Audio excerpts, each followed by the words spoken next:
नंद की आनंद भयो, नंद की आनंद भयो,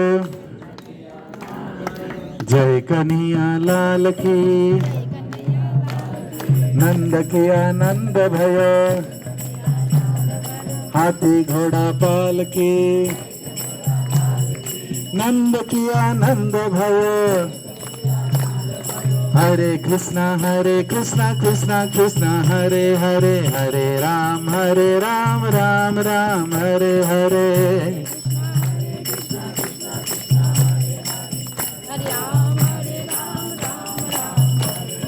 हरे कृष्णा कृष्णा कृष्णा हरे हरे, हरे राम राम राम हरे हरे।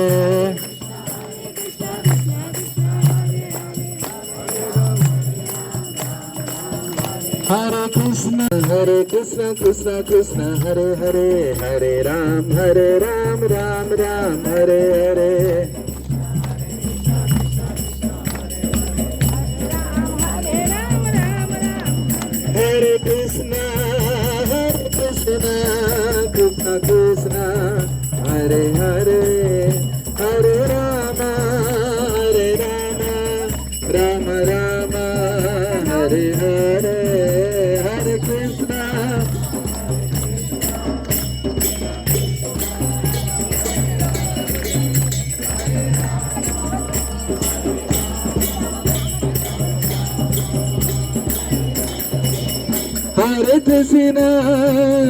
कृष्णा कृष्णा कृष्णा हरे हरे, हरे राम राम राम हरे हरे।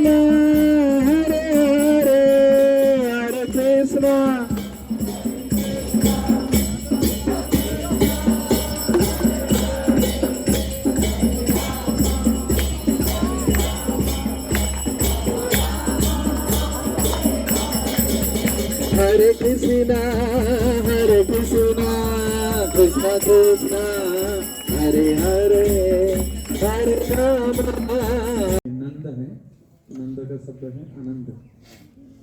प्रत्येक आत्मा की एक स्वभाव का स्वरूप है आनंद प्राप्त करना।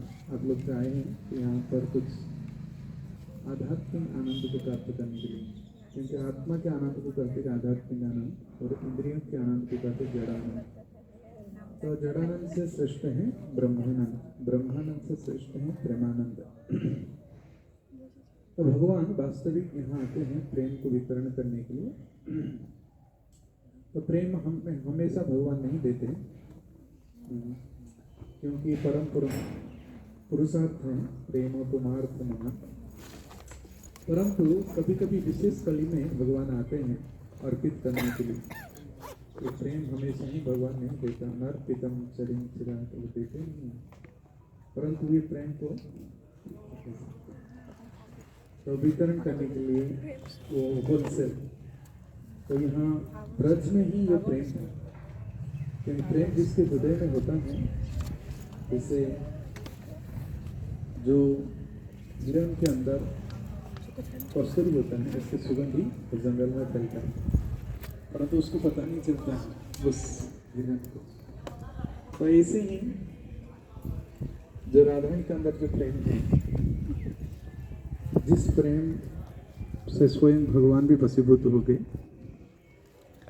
तो यही प्रेम के प्रकट है ब्रज। ब्रज बिना नाही तारा अन्यत्र प्रकाश। तो ब्रज के बिना अन्यत्र भगवान इस प्रेम को प्रदान नहीं करते हैं, और इसलिए ब्रज वृंदावन को त्याग करके भगवान नहीं जाते हैं। इस प्रेमी व्यक्ति का प्रेम को आस्वादन करने के लिए तो यहाँ नित्य निवास करते हैं।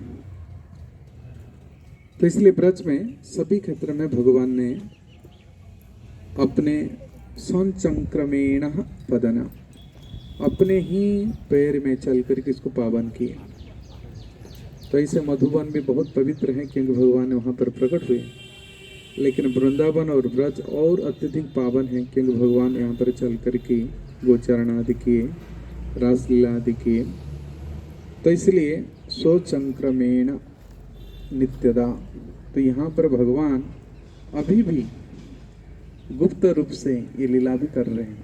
अद्यापि सही लीला गौर राय करे, कौन कौन भाग्यवान जीव देखी वार पाए। क्योंकि भगवान की जो लीला है वो नित्य है, क्योंकि आत्मा नित्य है, भगवान नित्य है और भगवान का नित्य लीला भी नित्य है। इसलिए जो भक्त इस लीला को आस्वादन करते हैं और वो जब देह रक्षा करते हैं तो इसको कहते हैं नित्य लीला प्रविष्ट। तो हम लोग इस नित्य लीला में प्रवेश होने के लिए एक पत्रिका लेके आए, फॉर्म, इसलिए हम लोग को कहते प्रार्थी, कैंडिडेट। जब हम गुरु और श्री कृष्ण की कृपा को प्राप्त करते दीक्षा के द्वारा, गुरु कृष्ण प्रसाद पाए भक्ति लता, तो भक्ति के बीज का अंकुर होता है और इसको सिंचन करते हैं श्रवण कीर्तन के जल से, और ये अंकुरित होकर के कृष्ण की चरण में जब शरणागत हो जाता है तो गोलोक वृंदावन में, तो वहीं पर इसकी फूल और फल विकसित होता है और भगवान उस फल को आस्वादन करते हैं। तो वास्तविक हम लोग भोक्ता नहीं है, भक्ति के भोक्ता कौन है? भगवान। हम भक्ति कर सकते हैं, लेकिन इस फल को भगवान को अर्पित करना चाहिए। भगवान कहते जो भी कुछ करते हो मुझे अर्पण करो, लेकिन स्पेशल कहते हैं पत्रम पुष्पम फलम त्वयं जो में भक्त्या प्रयुज्यते। इसलिए जो भक्ति के फल हैं इसको किस प्रकार भगवान को अर्पण करना है, ये कला सीखना है ब्रज से। क्योंकि ब्रजवासी लोग ने भगवान श्री कृष्ण की आराधना की। कैसे की? परफेक्टली की। आराध्य भगवान ब्रजे सतनया तद्धाम वृंदावनम रम्या काचित् उपासना ब्रजबधु वर्गेण जाकल्पिता। श्रीमद्भागवतं प्रमाणममलं प्रेमापुमार्थमहान् श्रीचैतन्य महाप्रभुर्मतमिदं तत्राधारो नापर।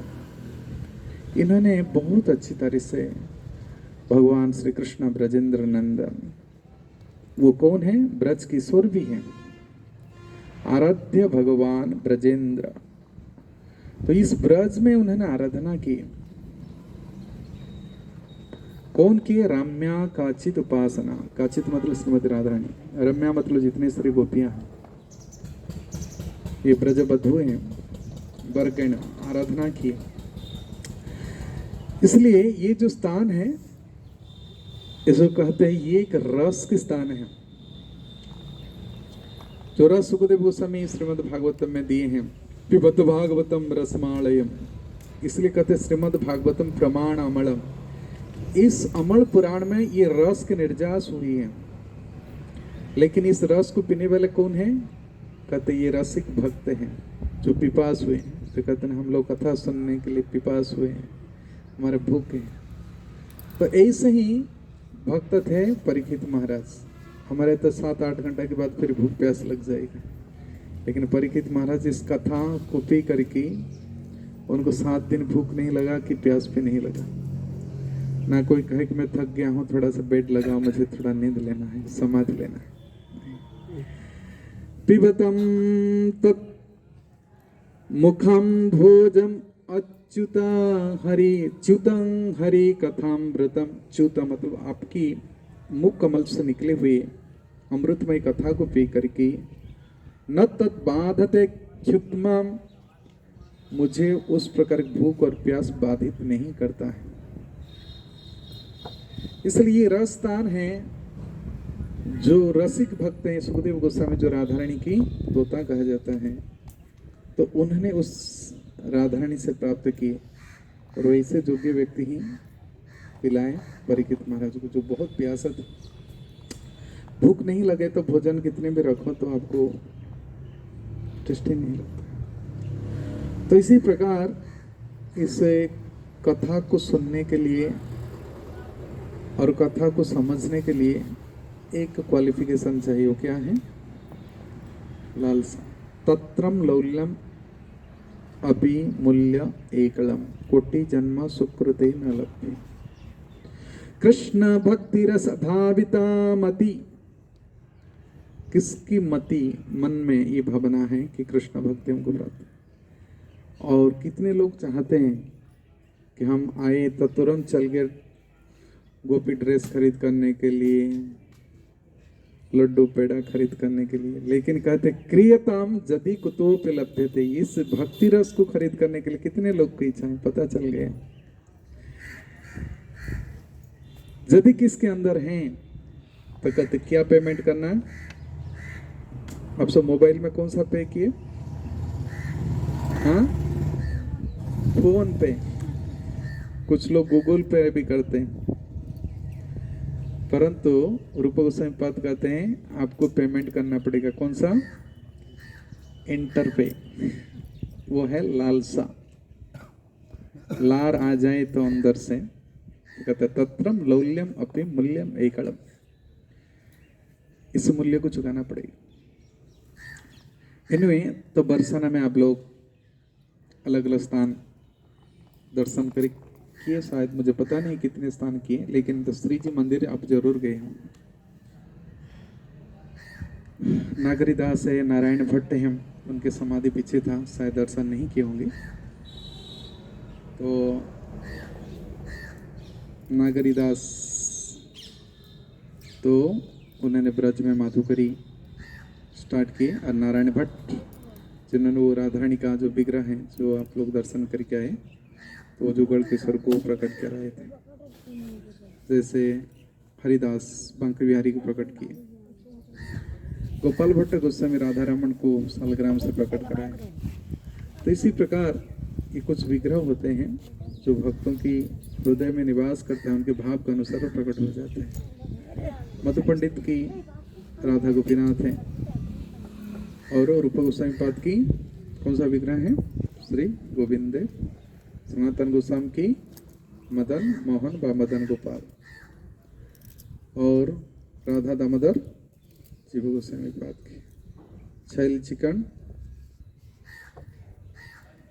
भूगर गोस्वामी, राधा माधव जयदेव गोस्वामी, ये सब स्त्री विग्रह उनके हृदय कोमल से प्रकट हुआ। तो इस प्रकार श्री विग्रह हमको एक मूर्ति जैसे लगता है, बहुत सुंदर डेकोरेशन हुआ है, लेकिन वो केवल विग्रह नहीं है, वो हमारे आग्रह को, हमारे भाव को स्वीकार करके उस रूप में प्रकट होते हैं। नरसिंह भगवान को तो हम आरती कर लेते, पूजा करते हैं, लेकिन ऐसे रूप कोई बना सकता है, वो भगवान ही स्वयं प्रकट कराए। इसके बाद पे कोई पेंटिंग कर सकता है, लेकिन एक स्पेशल रूप, सत्यम विधातुम निज भृत्य भासितम, अपने भक्तों की इच्छा को पूर्ति करने के लिए भगवान स्वयं इस रूप में प्रकट हुए। लेकिन यहाँ पर भगवान श्री कृष्ण दूसरे रूप को धारण नहीं किए, केवल कृष्ण ही है, कृष्ण। परंतु ये कृष्ण के अलग अलग नाम हुआ, उनकी अलग अलग लीला के अनुसार। जैसे प्रभुपाद कहते हैं कि ब्रह्मा जी ने स्तुति किए, प्रभु आप अनंत हैं, आपके नाम भी अनंत हैं, अद्वैत अच्युत अनादि अनंत रूपम आद्यम पुराण पुरुषम नवजौवनंच। परंतु ये अदुर्लभ रूप हैं, वेदे सुदुर्लभ अदुर्लभ आत्म भक्तो गोविंदमादि पुरुषम तमा। लेकिन वेद शास्त्र के द्वारा इस रूप की कभी वर्णन नहीं हुआ है, ये गोविंद के रूप में, कृष्ण के रूप में। इसलिए कृष्ण रसिक शेखर के रूप में, ब्रजेंद्र नंदन के रूप में, जोसदा नंदन के रूप में, ये ब्रज में 3 रूप में आराध्य होते हैं। इस चैतन्य चरितामृत में कृष्णदास कविराज कहते हैं ब्रज में 3 रूप में भगवान का आराधना होती है। ये बातें कर रहे हैं, थोड़ा सा उनको मना करो। तो हम लोग बरसाना गए, जो वर्ष धातु है, जिसमें वर्ष हम कहते हैं वर्षा, तो कुछ संत ऐसे प्रभात कहते हैं बरसा ना, इसलिए पड़ गया बरसाना। लेकिन नित्य वर्षति इति, जहां पर वर्षा की धारा, कौन सी वर्षा, प्रेम की वर्षा, राधा रानी की कृपा की वर्षा बरसती है, तो इसको कहते हैं बरसाना। और इसके वैदिक नाम भी है वृषभानुपुर। क्या कहते हैं, वृषभानुपुर। वृषभानु राधा रानी का कौन है? माँ का नाम कीर्तिदा, और उनकी माँ की माँ का नाम बरियसी, और इनकी है मुखराई, है ना। तो स्थान भी है, आप लोग साथ गए नहीं, राधा कुंड को जाते समय मुखराई करके आता है। तो ये बरसाना में 4 गढ़ हैं जहाँ पर किसी कल्प में राधा रानी एक कुंड में कमल फूल के ऊपर प्रकट हुई थी, वृषभानु कुंड में। तो वहाँ पर है बरसाना में, आप नीचे जाएंगे, एक है राधा सरोवर है, और उसके पीछे तरफ जाएंगे, बहुत सुंदर सरोवर, सब तीर्थ विकास ट्रस्ट ने, रमेश बाबा ने और ब्रज विकास ट्रस्ट ने, ये सब ब्रज की जितने सारे कुंड हैं इसको सब जीर्णोद्धार कर लिया, बहुत सुंदर बन गया है। और सरकार भी, जोगी सरकार ने भी बहुत सुंदर कार्य किया है। बरसाना, नंदगांव, वृंदावन, इसको तीर्थ बना दिया। यहाँ पर कोई मांसाहार व अंडा नहीं बेच सकता है, और सभी मंदिर को मतलब बहुत भव्य बना है, वृंदा कुंड आदि। तो इसलिए हमारे इस समय में बहुत बड़े सौभाग्य हैं, क्योंकि जिस समय हम आए थे 30 साल पहले, 29 साल पहले ब्रज में, तो उस समय न रास्ता था न कुंड, जैसे चैतन्य महाप्रभु को समय रूप गोस्वामी सब आए देखे यहाँ पर गोरी पुकुर और काली पुकुर। परंतु समय के अनुसार विकास होता है और उसकी धाम का भी प्रकाश होती है, फिर कभी कभी ढक जाता है। तो इसलिए ये भक्ति को हम जब जितने जागरूक करेंगे तो धाम की भी महिमा प्रकट होगा। ऐसे नहीं कि हम लोग धाम आ गए, देखो हमारा किस में आकर्षण है पता चलता है, कि कोई पेड़ा खरीद करके लिया, कोई ड्रेस खरीद करके लिया, लेकिन कृष्ण भक्ति को कैसे परचेज करके लेके जाए कोई उपाय नहीं करता है। तो ये सब एंटरटेनमेंट होगा। अगर यदि हमारे अंदर उस विषय को सुनने के लिए, समझने के लिए भगवान क्यों आए, क्यों लीला किए, भजते तादृशं क्रीडां जा श्रुत्वां तत्परं व्रजेत अनुग्रहाय भक्तानां मानसिं तनु आश्रितम्। भगवान मनुष्य रूप में यहाँ आकर के लीला की, अन्य रूप में कहाँ पर जाओ आप, अहोबलम, अगर उस नृसिंहदेव का विग्रह है, विष्णु के हैं। अभी हम हैदराबाद गए थे, वहाँ देखे 108 दिव्य देशम है जहाँ सब केरला है। तो दक्षिण भारत में तो विष्णु की मूर्ति का आराधना है, लेकिन भगवान श्री कृष्ण जो मूल विष्णु है, गोविंदम आदि पुरुषम, ये श्री कृष्ण ही है। तो इस ब्रज में लीला की और मनुष्य रूप में की, और उनकी ऐसे लीला को समझना बहुत गुह्य है, बहुत कठिन है। ये समझ जाएंगे, कहते एवं जो वेति तत्व, तो जो जानता है, लेकिन इसको समझना बहुत कठिन है। ये बहुत गुह्य विषय है। इसलिए भगवान का दिए सर्प गुह्य तमं भूय शृणु में परमं वचन इष्टो सी में दृढ़ मीति ततवख्यामि ते हितम्। तो गुह्यतम विषय है भगवान से जो प्रेम किए हैं, प्रेमी भक्तों का, मन मना भव मद भक्त, वो है गुह्यतम विषय। तो गुह्यतम विषय को यहीं पर प्रकट किए। आत्मा के गुह्य विषय हम जानते हैं, परमात्मा के गुह्यतर विषय को जोगी लोग जानते हैं, परंतु प्रेमी भक्त बनने बिना कोई गुह्यतम विषय को नहीं समझ सकता। ये इंटरनल फैक्ट है। इसलिए जो मोस्ट कॉन्फिडेंटल नॉलेज व मोस्ट कॉन्फिडेंटल लव, तो ये भगवान इसको डिस्क्लोज किए, इसको ओपन किए, कहाँ पर? ब्रज में। तो इसलिए बरसाना में 4 गढ़ बनाए, जिस गढ़ में वो प्रकट हो रहे हैं, कौन? श्रीमती राधारानी, जो प्रेम को प्रदान करने के लिए। प्रेम प्रदान करने वाले कौन है? श्रीमती। हम क्या स्तुति करते हैं राधा रानी के?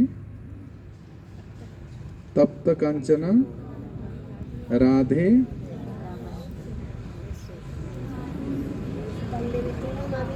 और एक प्रार्थना सीखी, राधे वृंदावनाधीशे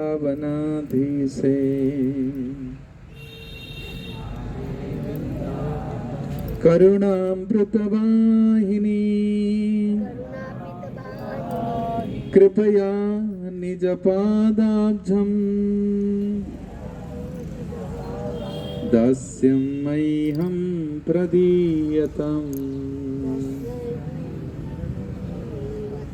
वो करुणा की अमृत को बहान की, मतलब इतनी करुणा भरी है।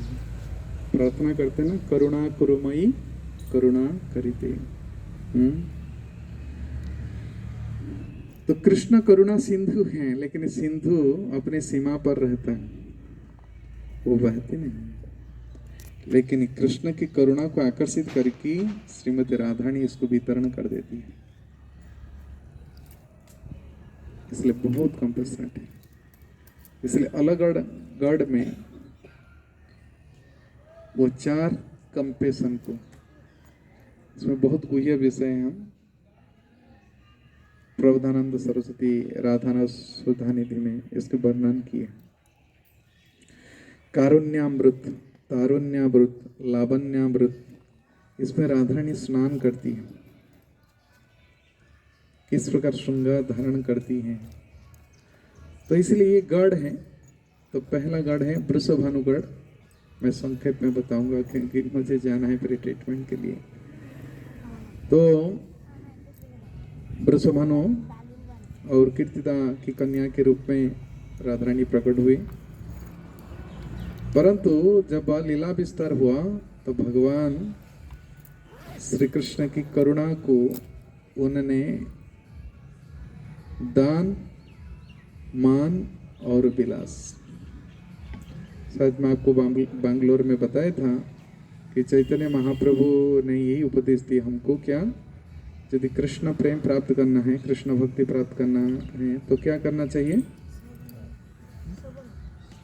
अमानिना कीर्तनिया, भगवान का नाम कीर्तन करने के लिए आपको अमानिना मान देना। दान क्या देना चाहिए? मान दान करो। तो यहाँ राधारानी ने मान सिखाती है, लेकिन दानगढ़ में भगवान दान लेते हैं। तो दानगढ़ में 2 कथाएं हैं। भगवान कहाँ दान लेते थे? यदि आप बरसाना परिक्रमा करेंगे 4 किलोमीटर में संकीर्ण, जहाँ पर इस तरफ है विष्णु जी की पहाड़, तो यहाँ है बरसाना है ब्रह्मा जी की। तो इसके बीच पे जो स्थान है जाने के लिए एक संकीर्ण गली है, और वो भी पहाड़ है, दोनों पहाड़ जोड़ी हुई है। बहुत ध्यान से चलना पड़ेगा, फिसल जाएंगे तो थोड़ा चोट लग सकता है, बहुत पकड़ के जाते हैं और एक एक व्यक्ति ही जा सकते हैं, वृद्ध व्यक्ति तो बहुत कठिन होगा जाना। तो वहीं पर भगवान टैक्स कलेक्शन करते थे, टोल कलेक्टर। और वही रास्ते में मथुरा जाने के लिए वही रास्ता होकर ही गोपियों ने जो गोरस, दही, माखन, दूध, जो भी सब गो प्रोडक्ट है, पनीर, विशेषकर माखन, दही, दूध ये लेके जाते थे और मिठाई भी। तो भगवान वहाँ सखाओं के साथ टैक्स कलेक्शन करते थे, भाई दे के जाओ। और ये बेचारे भोली भाली वो गोपियाँ क्या करते हैं। लेकिन अभी एक ब्रज में बहुत सुंदर लीला अभी भी होता है। तो आप लोग यदि माघ महीना की शुक्ल त्रयोदशी में आएंगे, माघ चल गया ना, तो वो लीला को वहीं पर प्रदर्शित करते हैं। बहुत सुंदर लीला, वो लीला का वर्णन से सुन लीजिए। तो जब रोज रोज इस घटना होने लगा कि कृष्ण ने छीन करके अपने मित्रों के साथ दूध, दही, मिठाई सब खा लेते हैं, कहते देखो मुझे मेरे बाबा ने हमको भेज दिया है और मैं इस ब्रज के राजा हो गया हूँ, तो आपको देना पड़ेगा। तो इसी प्रकार गोपियों ने एक इष्ट गोष्ठी की। राधा रानी के साथ सारी गोपियां आ गई कि देखो हमारे साथ इस प्रकार कृष्ण करता है, तो हम तो नोटिस लेकर के कंसा के पास नहीं जा सकते, अभी क्या किया जाए। तो ललिता जी ने एक प्लान दी। क्या है कि देखो कुछ गोपियों ने तुम लोग मटका लेकर के जाओ और हम ये दोनों पहाड़ के ऊपर, आप लोग जाते हैं ना साकिरीखोरा, आपको पता चलता है किस प्रकार सघन जंगल है, वो घास के अंदर बड़े बड़े घास पौधा के अंदर हम लोग छिप जाएंगे और जब सखाओं के साथ आएंगे ना तो हम उनका मजा चखाएंगे। तो और ये लोग जानते थे कौन से समय में ये लोग जाते हैं बेचने के लिए। तो सखा लोग ने सज धज करके माथा में पगड़ी बांध करके पान चुबा करके बैठ गए थे। मधुमंगल ने नकली मुझ बना करके ऐसा ऐसे ये कर रहा था, अरे भाई आज ताजा माखन दो नहीं तो मजा चखाऊंगा। हाँ, तो ये गोपियों लोग तो पहले से प्लान था भाई। ये सब चिल्लाने लगे, अरे अरे आगे आगे मत सका, ये तो सब छिप करके थे वहीं। तो आकर की 5-10 गोपी मिलकर के एक एक सखा को पकड़े और पकड़ करके उनको गुलता मारते रहे गाल पर। खाओगे ना तो सबकी गाल फूली। मधुमंगल को ललिता सखी पकड़ी और 2-4 गोपी इसको इतनी मार मारे, वो ललिता सखी में चरण में गिर करके बोले, देखो भाई मैं सीधा साधा ब्राह्मण हूँ, कृष्ण ने हमको फंसा दिया, मैं कान पकड़ता हूँ, नाक खींचता हूँ, आगे कभी नहीं करूँगा, भाई मुझे छोड़ दो। अरे भाई तुम इतने माखन खाए हो, आज तो थोड़ा मजा चखो। फिर तो गोलता मारे। तो इस प्रकार मधुमंगल ने फिर कान पकड़ के कहता है, उड़ता और बैठता है कि आज से कभी कृष्ण की साथ नहीं दूंगा, ये तो हमको फंसा दिया भाई। तो इसी प्रकार सुबल श्रीदामा एक एक सखा को बहुत गोपियां ने मारा भी, उनको मजा चखाया, माफी मांगो सबसे। सब भी जितने सारे सखा थे, तो ये गोपियां तो बहुत ही संख्या। फिर कृष्ण की पारी आ गया, क्योंकि कृष्ण तो भाग रहे थे। इनको विशाखा, श्रीमती राधा रानी और 4 गोपियां ने पकड़े। तो इन्होंने कहता, नहीं मेरे पिताजी ने गलत टीका दे दिया था, मैं कभी नहीं आऊँगा। कहता सच तुम आओगे नहीं? तो उनको भी बहुत ऐसा गाल दबाए, लेकिन इनके लिए एक अच्छा लेसन देखना था। सभी गोपियां ने मिले, कहते देखो तुम जैसे हमसे मजा ले रहे थे ना, हम भी तुमसे मजा लेना चाहते हैं। तुम अपनी पीताम्बर उतार दो, बांसुरी छोड़ो, लहंगा पहनो। अभी लहंगा पहनाए, जैसे गोपियां ड्रेस पहनते पहना दिए, ठप्पा लगाए, ओढ़नी भी पहना दिए। कहते हाँ मटका उठाओ, दही के मटका रखे। और श्रीमती राधा के तुम जैसे मांग रहे थे ना, दही दे दो दही दे, हम भी मांग रहे हैं तो दो। और पीछे ललिता जी को बता दिए थे, कौन? तुम एक पत्थर लेकर के मारना। उस मटका पर मारे और पूरा कृष्ण का शरीर भीग गया। तो कृष्ण कह रहे भाई बड़ा बेइज्जती हुआ। मधुमंगल भी कह रहा है, भाई तुम्हारे हमारी ब्राह्मण का खानदान पूरा मिटा दी। मैं चरण में गिरा, हमारे सब ब्राह्मण का चरण छूते हैं, तुम ऐसा हाल कर दिए। ओके, ये बुढ़न लीला वहाँ पर दान घाटी साकिरीखोर में हुआ। वहाँ भी एक दान घाटी है, इधर भी है गोवर्धन में दान घाटी और इधर भी है साकिरीखोर भी दान घाटी। तो यहाँ पर एक दान लीला भी हुआ था, यही दान। ठीक है कि माखन तो इन्होंने गोपियाँ ने जब कृष्ण को नहीं सुने, आगे चले, कहता अरे भाई तुम देखो, तो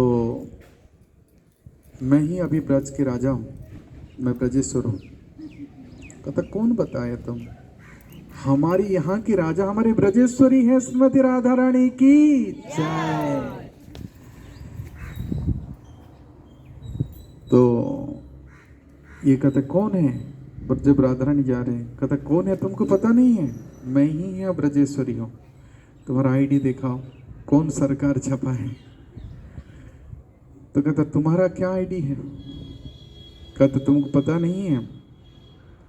पता नहीं है यहाँ पर हमारी सखा है, ये सब मेरे अधीन में कार्य करते हैं, मैं राजा हूँ। तो कहते ये तो वृंदावन है, ये वृंदावन का इंचार्ज तो वृंदा देवी है। तो कृष्णा कह रहे हैं कि वृंदा वृंदा तो मेरी पत्नी है। तो वृंदा को बुला रही, वृंदा तुम कब कृष्ण से शादी किए? वृंदा कहता है अरे इतना इनके नाम तो ब्रज में इतने प्रसिद्ध हो गए हैं चोरी कला में, और है तो काला का लुटा, उसको कौन पति बनाएगा? मत मंगल करा रही भाई, बड़ा बेइज्जती है, तुम कहा दिए फिर मानते नहीं है तुम्हारा भी। फिर एक दिन कृष्ण आए, फिर उनको कहे कि दान दो, तुम्हारे अंदर बहुत कीमती चीज है। तो इस प्रकार भगवान श्री कृष्ण के साथ वहाँ पर एक बहुत सुंदर दान लीला हुआ। और आगे फिर जाएंगी, वो मान लीला है, मानगढ़ जिसको कहते हैं। किस प्रकार मान देना है। देहि पद पल्लवम उदारम, कौन? कृष्ण कह रहे हैं, जयदेव गोस्वामी का रचित क्या है कि राधे तुम मान छोड़ दो, आपकी चरण को मैं निहारता हूँ, आपके चरण कमल को मुझे दीजिए, मेरे मस्तक पर दीजिए। क्या है? मंडनम स्मरगर्णा खंडनम मम शिरसि मंडनम देहि पद पल्लवम उदारम। तो यही कह रहे कि आप मान को खंडन करो, आपके चरण मेरे मस्तक पर, तो यही लीला इधर ही थी। तो एक बार अभिसर लीला, इसको कहते हैं अभिसर, मतलब आगे जाते हैं। राधा रानी ने जब श्रृंगार करी कृष्ण की प्रतीक्षा करती हैं, तो उस समय में कृष्ण अभिसार अपने सखा को थोड़ा पीछे छोड़ कर के कहते हैं मैं जाता हूँ, आप थोड़ा पीछे पीछे आओ। तो इस प्रकार राधा रानी श्रृंगार कर रही थी, तो भगवान श्री कृष्ण उनको मिलने के लिए गए। तो रास्ता में चंद्रावल की दूती मतलब जानते हैं ना, मेड सर्वेंट। कौन बता सकता है चंद्रावली का दूती का नाम?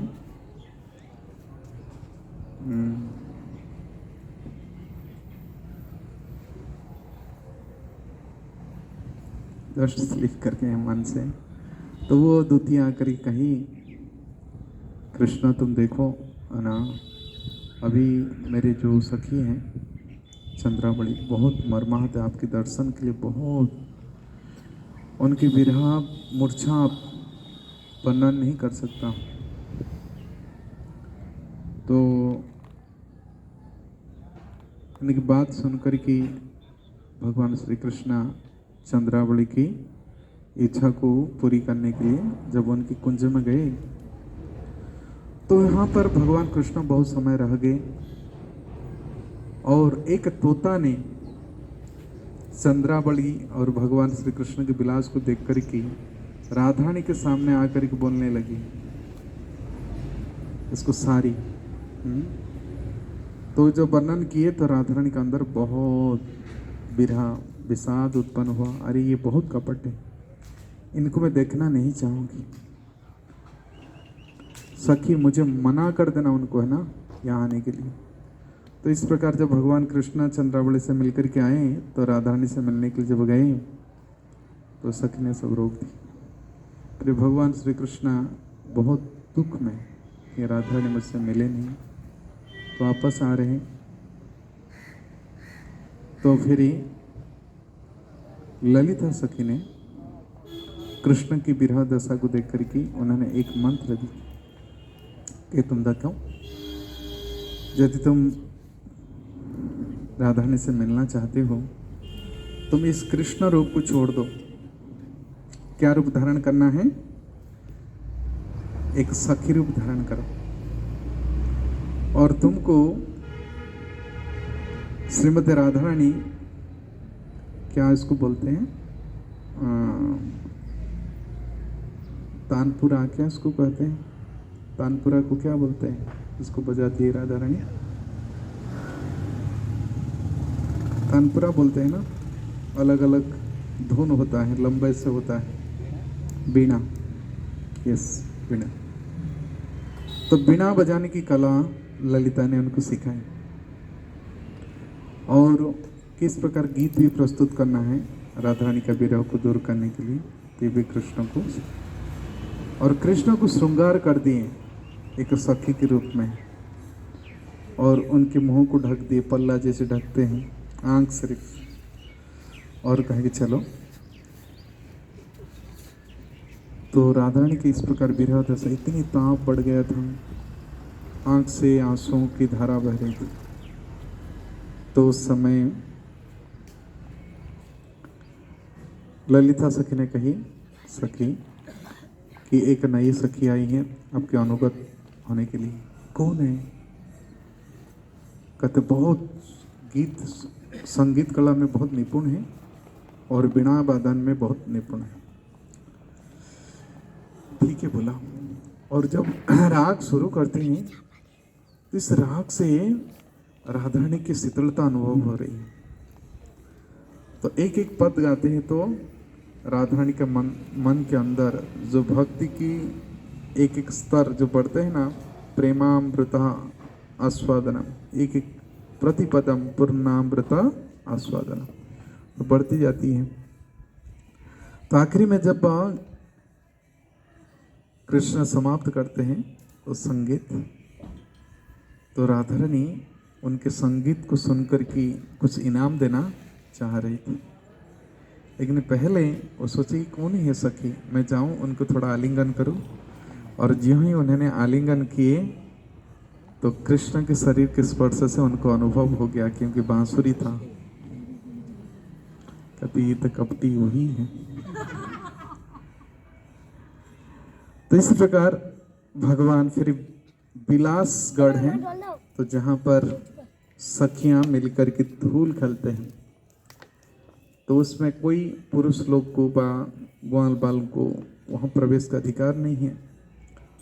तो एक बार भगवान श्री कृष्ण सखां को छोड़ करके तुरंत उस बिलासगढ़ में आगे जो कुंज था, तो वहाँ पर धूल खेल रहे थे।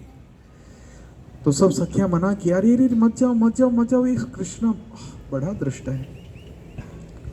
तो सबके हाथ में धूल था, लेकिन ऐसे जोगमाया की कृपा से क्या हुआ, ये सब धूल इतनी जोर उड़ गया, सबके आंख में प्रवेश कर गया, तो सबका आंख आंधी जैसे हो गया।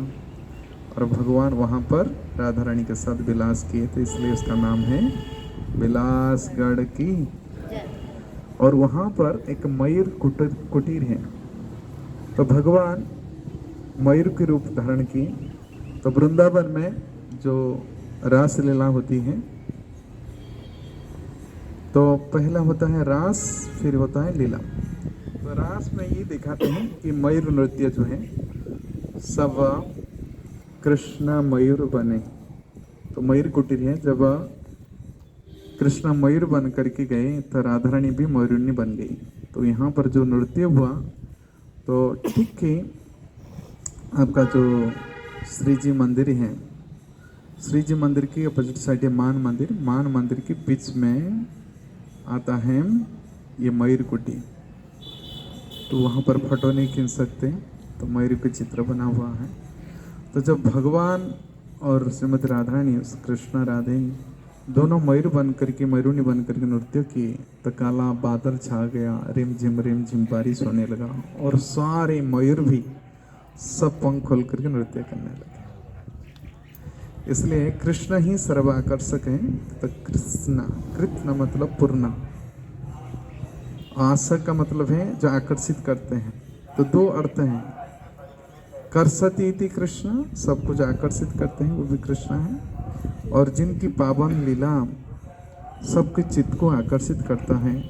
जैसे कि भक्त क्या हो जाते हैं, मच्चिता मद्गता प्राणा बोधयन्तः परस्परम। भगवान जब चित्त को आकर्षित कर देते हैं तो क्या हो जाते हैं, वो मत्चिता, और उनकी जीवन मेरे लिए ही निछावर हो जाता है, मद्गता प्राणा। और उस समय वो क्या करते हैं, बोधयंतम परस्परम, मेरी लीला के रहस्य के विषय में वो चर्चा करते हैं। और इसको चर्चा करके तुष्यंती च रमंती च, किसको समाधि लग गया है लीला से, कितना संतुष्टि मिला। हमको भी रात में नींद नहीं आता तो सच में ये भी एक बीमारी है, आज प्राय सबको हो गया है। लेकिन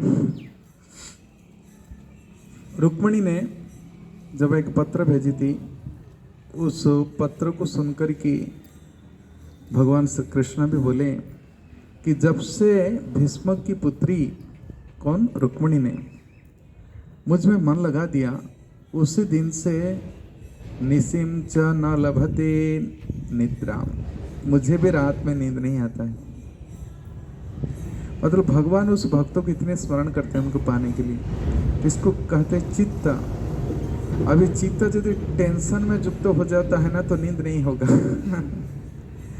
यदि अटेंशन में युक्त हो जाता है भगवान की, वो भी नींद नहीं होगा, लेकिन उसमें होता है समाधि। क्या होता है, समाधि। तो इसलिए वहां पर सब बड़े बड़े भक्तों की सब समाधि है, नागरीदास, नारायण भट्ट, और जो भी ब्रज रसिक भक्त हैं, तो वृंदावन में भी सब समाधि बना हुआ है। हम वृंदावन में प्रभुपाद की समाधि के दर्शन किए। उस लीला में वो मग्न रहते थे मुहुर्मुहु, बारंबार, क्योंकि वो लोग ने चैतन्य महाप्रभु की भार को उठाए थे। उनका इतना आभार व्यक्त करना चाहिए कि हमको जो ब्रज में लेके आए, जो हमको भगवान कृष्ण के साथ जोड़े। यही हमारे गोस्वामी लोग ने किए। नाना शास्त्र विचारणे क निपुणो सद्धर्म संस्थापको लोकानां हितकारिणो त्रिभुवने मान्य शरण्य करो। श्री चैतन्य कृपा भरो भुवि भुवो मान्य शरण्य करो। वंदे रूप सनातन रघुजुगो श्री जीव गोपाल को। उन्होंने चैतन्य महाप्रभु को भार को ढोए और हमको सब शरणागति सिखाए, क्योंकि ये महाप्रभु का ये मिशन और मूवमेंट था, सिखाओ शरणागति भक्ति रत्न। तो जब राधा रानी ने किसको भक्ति सिखाती है तो श्री कृष्ण के शरण में वो आती है। इसलिए भक्त राधा रानी को आश्रय करके भजन करता है। प्रभुपाद कौन से भगवद गीता के श्लोक में बताते हैं, महात्मानं स्तमं पार्थ दैवीं प्रकृति आश्रिता भजन्ते अनन्य मनसो ज्ञात्वा भूत्वादिहाप्ययम्। ये दैवी प्रकृति कौन है, श्रीमती राधा रानी की। इसलिए वृंदावन में सब लोग क्या बोलते हैं, जय श्री राधे, जय श्री राधे, जय श्री राधे, जय श्री राधे। इसलिए श्री राधे को यहाँ पर श्री जी मंदिर कहते हैं, बरसाना में कहते हैं श्री जी मंदिर। श्री का मतलब है भक्ति, श्रिया भक्ति, उपास्यते विभु। श्री का मतलब है भक्ति। तो भक्ति में ही जीव की सुंदरता बढ़ती है। उपासना से ही भगवान को दिल में बैठने के लिए आसन मिलता है। ये दिल्ली वालों को ये आसन नहीं मिलता है, ये आसन मिलता है जो ब्रज में आता है। यहाँ पर राधा रानी के शासन में रहती है। दैवी प्रकृति आश्रित, इसलिए जो दैवी प्रकृति के आश्रित हो जाता है तो भगवान के भजन करने के लिए फिर नंद गांव से आ जाता है। तो क्या करने के लिए? सेवा करने के लिए। यहाँ कौन से सेवा किए भगवान? गोचारण किए।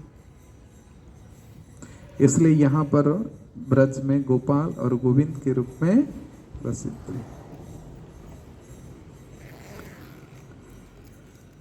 तो यहाँ आप जानते हैं कि नंद बाबा का पिता का नाम था क्या? नंद का पिता का नाम क्या था? तो यहाँ लड्डू नहीं मिलेगा उनको। पर्जन्य गोप क्या था? यस। और उनकी पिता का नाम देवमेढ़ी। देवमेढ़ी की 2 पुत्र थे। नहीं, देवमेढ़ी के 1 पुत्र हुए सुरसेन, ठीक है। फिर इस सुरसेन की 2 पुत्र हुए कौन?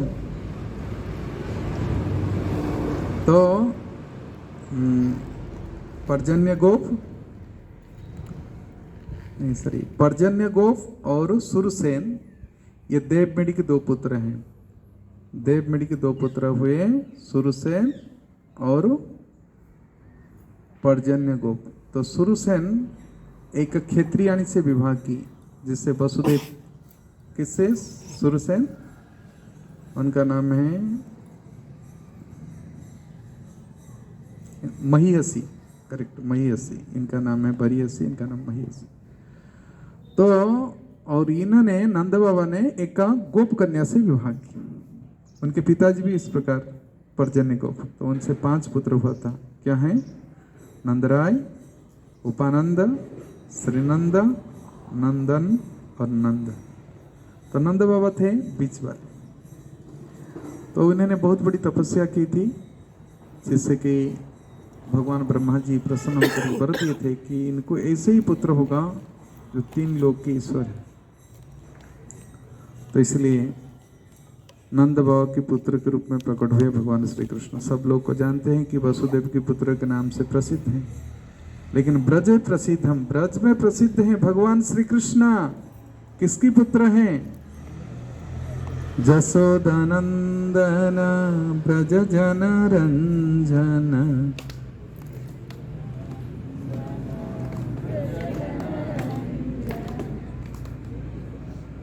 आगे बोलो आप लोग कहीं। जमुना तीरा बनचारी, जमुना तीरा। इसलिए नंद की नंदन के रूप में आनंद प्रदान करने के लिए तो ये ब्रजेंद्र नंदन सर्वत्र अपने लीला को प्रकट किए ब्रज। और अक्रू जी जब लेके गए तो वहीं पर उस रूप को जमुना में छिपा करके रख दिए। और वसुदेव नंदन के रूप में जो वसुदेव लेके आए थे अपने पुत्रों को, वो थे वसुदेव नंदन, जो इस नंद बाबा के जो पुत्र थे उनके साथ मिल गए थे। तो यही जब उत्पात हुआ, उत्पात भय संकिता, सब लोग ने पूरा भय से संकित हो गए, क्या होगा हमारे लाला के कृष्ण बलराम की। तो उपानंद ने एक इष्ट गोष्ठी किए और वो इष्ट गोष्ठी करके पूछे कि कौन से स्थान है जहाँ पर हमारे बच्चों के लिए सुरक्षा मिलेगा और स्वर्ग लोग न आ पाए। तो उसमें से वय वृद्ध और ज्ञान वृद्ध थे कौन? उपानंद, बहुत बुद्धिमान थे, इसलिए राजशासन नहीं किए कृष्ण के भजन करने के लिए। उन्होंने कहा कि वृंदावन नवकाननम, नवकाननम मतलब जहाँ पर बकासुर का आनन मतलब मुख नहीं रहेगा, मतलब कट जाएगा।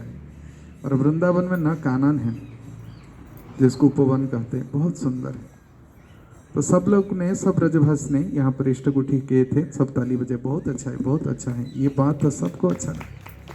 अरे हमारे नंद को जो छोरा है, इनको बड़ी बड़ी विपत्तियां आए, अगर वही छोरा रहेगा ना, हमको सभी विपत्ति से बचा सकता है। उनकी हम लोग सोचना चाहिए उनको कैसे आनंद मिले। तो सब लोग ने छकड़ा सजाए तो आप लोग जब अभी गाड़ी में जाएंगे तो पहला एंटर जब करेंगे कौन सा पड़ेगा, उसका नाम है छठी किरा। क्या है मतलब, वहां पर छकड़े को अर्ध चंद्रावृत सजाए थे, इसलिए उसका नाम पड़ा छठी किरा। और जो माधवी गोपी थी जो बाद में मीराबाई बने, तो छठी किरा की थी, वो नंदगांव में शादी किए थे। ये कथा शायद बता दिया था, शायद बैंगलोर में नहीं बताया, ये प्रसंग नहीं है इसलिए नहीं बता रहा हूँ। तो ये अर्धा चंद्राकार में सजाए, क्योंकि यहाँ जमुना नदी था, बहुत विस्तृत था। ये जो भी हम कहते ना एंट्री करते, जमुना नदी बहुत वाइड था, तो कैसे पार करे। तो सब ने अपने अपने छकड़े को सजा दिए, क्योंकि छकड़े में बच्चों को और माताओं को बैठा दिए, वृद्ध माताओं को, जो बच्चों को दुलार करते रहे। लेकिन जो छकड़ा कृष्ण बलराम के लिए तैयार हुआ, उस छकड़ा में, क्योंकि वो राजघराने की है, तो छकड़ा को बहुत सुंदर रूप में सजाई गई थी। और रोहिणी और जसदा वो छकड़ा पर बैठे, तो कृष्ण बलराम गोकुल से नंदगांव आए, वृंदावन। तो रास्ता में कृष्ण पूछ रहे हैं, मैया हाँ ये देखो ना, ये बड़े बड़े ब्रह्मांड निकल रहा है, वो कौन सा वृक्ष है? अरे वो गुल्लेर के पेड़ है। माँ बता रहे हैं ये ब्रह्मांड नहीं है तुम्हारा खेलने के लिए। तो इस प्रकार एक एक वृक्ष देखो। ये बाबा कौन है, इतना जटा रखा है? अरे ये बाबा नहीं, ये बरगद का पेड़ है। कि जटा होता है ना, इसको लगा कि कौन सी बाबा है। कहता अरे तू इतनी भोला है? अरे मैया ये इतने बड़े जंगल। कहता हाँ तुम्हारे शादी विवाह हो जाए यहाँ। तो एक बार कृष्ण ने जिद पकड़ ली। अच्छा एक कथा को मैं बोल करके बताऊंगा वो लीला। तो फिर ही आगे चलते चलते वो देख रहे हैं गोवर्धन पर्वत। फिर बलराम कहते हैं अच्छा गोवर्धन ये कौन सा नदी है? कहते ये जमुना है। ये दो भाई एक साथ उड़ करके छकड़े पर गए हैं। मैया हमको ना बहुत सुंदर लग रहा है। ब्रजभाषा में जानते हैं भोए। मैया हमको ब्रज बहुत भाता है। भोए क्यों रे? इसको सुखदेव गोस्वामी कहते हैं वृंदावनम गोवर्धनम जमुना पुलिनानि च विख्यासित राम माधवयोर उत्तमा प्रीति। तो राम और माधव, राम मतलब बलराम और माधव मतलब भगवान श्री कृष्ण को बहुत आनंद मिला। उन्होंने कहते हम कूद जाए कर, हरे लाला बहुत छोटे हो तुम। तो वहां पर जब पहुंच गए तो ये नंदगांव की एक छोटे से कथा है। और ये माधवी जो गोपी हैं इनकी भी यही कथा है कि यहीं पर जब विवाह करके आ रही थी तो कृष्ण ने उनको बोले अरे भैया तुम शादी करने के लिए गए तो हमको बारात में बुलाए नहीं? तो ने कहा हम तो भूल गए थे, तुम तो गाय चराने के लिए गए था। अरे भाई तुम्हारा तो मैं सखा हूँ, चलो बात हो गया, शादी तो हो गया, भाभी का दर्शन करा दो। इन्होंने कहा कि तुम्हारे भाभी पीछे आ रहे हैं। तो जो देखने के लिए गए, भाभी भाभी छकड़ा में वो बैठी थी। ये कथा सुने ना, है ना? वो मना करती हैं, फिर भगवान कहते मेरे दर्शन के लिए तुम तरसोगे। तो एक दिन यहाँ पर इस नंदगांव में जो हाउ बिलाय के तो बात सुना दिए और काला क्यों पढ़े ये भी बात सुना दिए। तो यहाँ पर कृष्ण ने एक बार कहा कि मैया मेरे लिए एक बहू ढूंढो, मैं शादी करना चाहता हूँ, मैया विवाह करा दो। अरे विवाह कैसे करोगी? तुम तो खुद नहा नहीं पा रहे हो, तुम कपड़ा नहीं पहन रहे हो। तो कहे कि मैया मैं जब कपड़ा पहन लोगी तो ब्याह करा दोगी? कहता हाँ तुम कर लो, पहले कपड़ा पहन लो, अपना कपड़ा धो के सुखाओ, अपना भोजन बना लो। तो अपना श्रृंगार खुद ही कर लो तो फिर मैं विवाह करा दूंगा। कहते मैया तो देर मत कर, बहुत ढूंढ के रख, मैं सब करके आ जाता हूं। तो उस समय कोई सा कहा कि बोला, अरे कान्हा कान्हा तुमको पता है, अरे मधु सका ने शादी करके आ गया, विवाह करके। अरे मैया वो विवाह कर लिया मेरी विवाह जल्दी करा दे। तो कहता जाओ तुम पहले तो अपना काम करके आओ। तो कृष्ण गए, कपड़ा धो के आ गए। कहते मैया मैं देख सारे काम करके आ गया। अरे कपड़ा पहन ले तो पीताम्बर को ऐसे लेटा दे, अपना श्रृंगार कर ले। के श्रृंगार करने के लिए तो ठिठोना काला यहाँ लगाना चाहिए, वो ऊंट में लगा दिए तो जो ऊंट में लगाना चाहिए वो गाल में लगा दिए, गाल में जो लगाना ऊंट में लगा दिए, जो आंख में लगाना चाहिए वो बाल में लगा दिए। करे क्या लाला रे तुम कौन सा रंग लगा करके आ गई,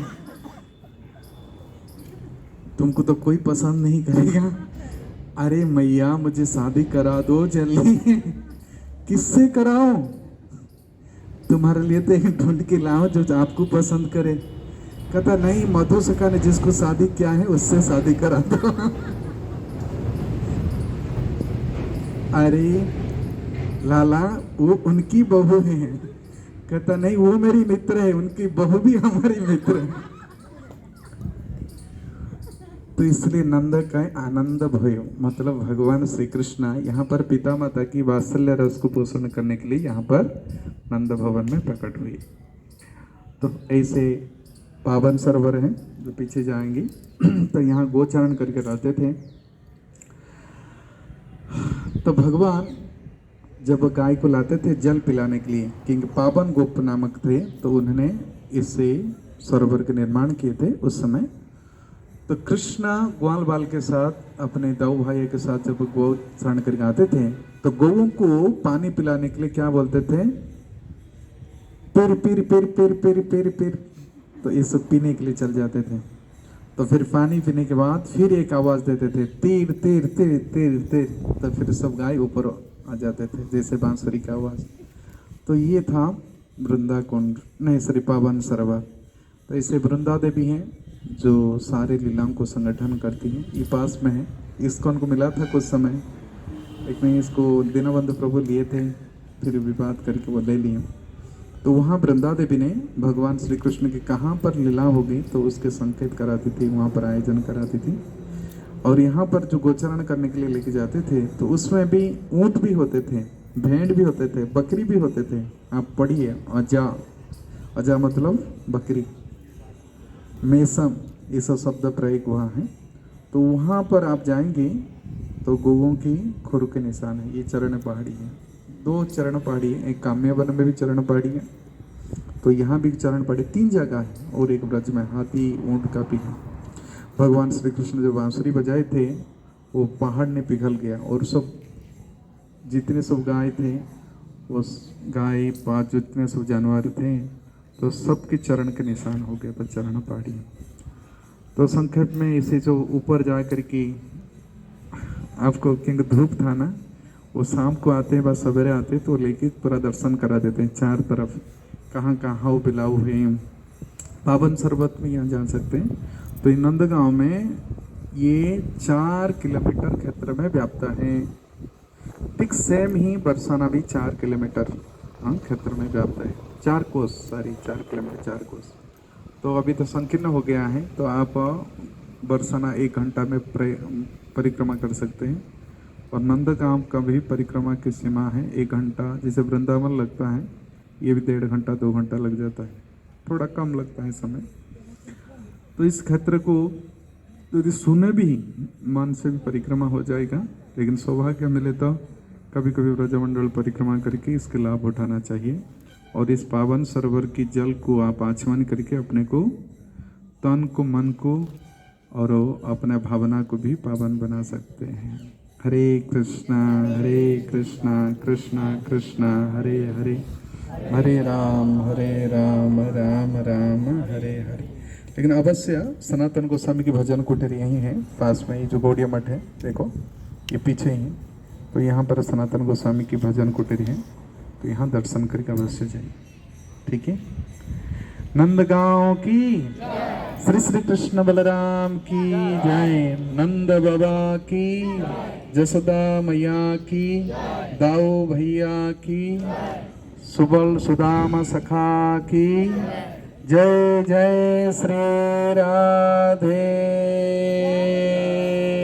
श्याम।